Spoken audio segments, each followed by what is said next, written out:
Given Jason Kenney's recent comments while in Israel that I mentioned above, it's clear that CPCCA anticipates a very attentive and rapid response from the Canadian government when it makes its submission. In his December 16th speech mentioned earlier in Jerusalem, he noted the presence in the audience of Erwin Kotler, as well as the co-chairs of the CPCCA, and concluded that speech by saying that we can offer some useful reference points and best practices to share with the rest of the world and parliamentarians who share our concern about the new anti-Semitism.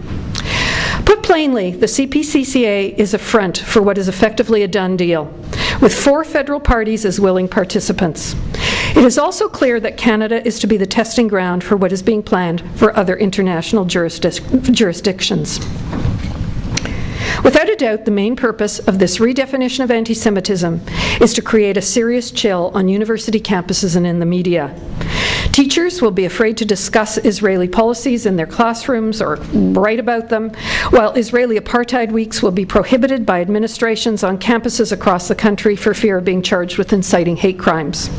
Likewise, articles critical of Israeli government policies or actions, as rare as they are now, will likely disappear from print and electronic media, and it's possible that websites could be shut down. Already, I've heard some Palestinian support groups express fear that they may be charged under these hate laws. In other words, what we're seeing, and in fact already are seeing, is a new form of McCarthyism.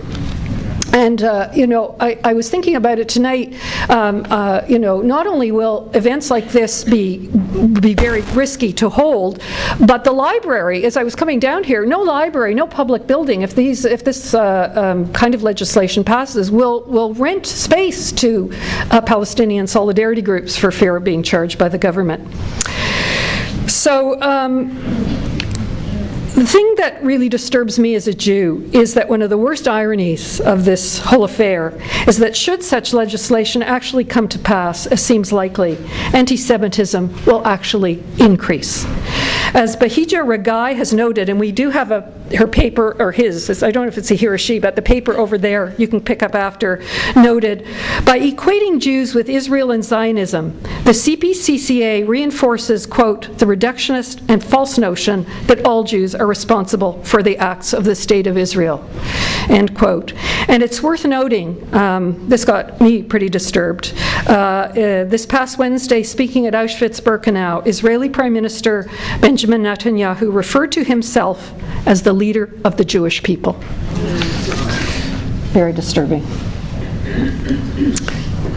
I don't think it's too extreme to say that if proposals likely to come out of the CPCCA, well, I did write this later, meetings such as this one are very risky undertakings in the future.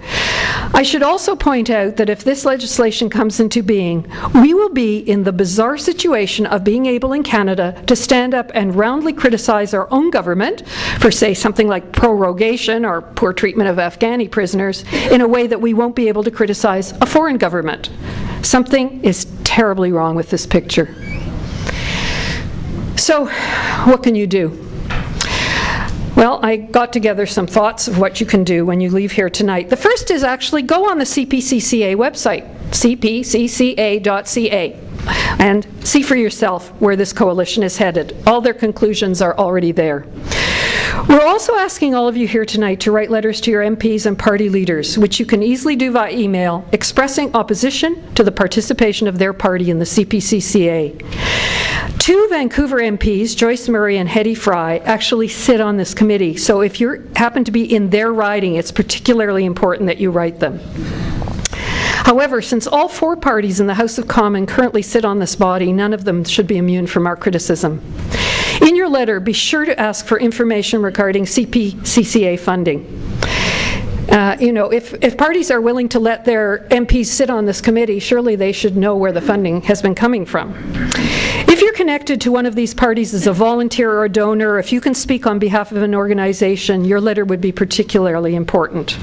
Also, check out the website of the Seriously Free Speech Committee, which is over there, and keep up to date on this issue. And help us spread the word about this secretive and dangerous CPCCA by inviting someone to speak to your group about it. As I noted at the outset of my talk, the term solidarity is not just about pity and charitable handouts. What is happening to the Palestinian people is going to have consequences for us here in Canada. However, history has shown that the degree to which all governments take away people's democratic rights and freedoms to serve their own ends always depends on the degree to which we allow them to get away with it. Together, let's ensure that this current government does not take away our right to free speech. Thank you very much.